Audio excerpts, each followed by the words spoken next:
नमस्कार, मी डॉक्टर जुगल Patel, consultant orthopaedic आणि joint replacement surgeon SRV hospital नाशिकमध्ये काम करत आहे. गुडघ्याच्या संधिवाताचे सुरुवातीचे लक्षणे अनेकदा सूक्ष्म असतात, परंतु लवकरच लक्षात घेणं हे महत्वाचं आहे. तर आज आपण जाणून घेणार आहोत संधिवाताचे लक्षणे.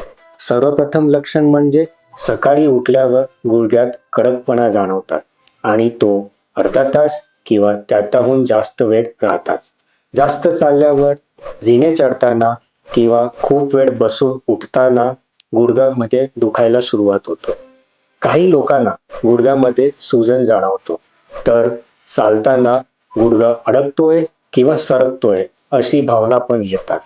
जर तुमचं गुडघ्याचं दुखणं दिवसभरात हालचालीमुळे वाढत असेल आणि आराम केल्यावर कमी होत असेल तर त्याच्याकडे दुर्लक्ष करू नका. लवकरच सांधेरोपण तज्ञाची भेट घ्या आणि सल्ला घ्या.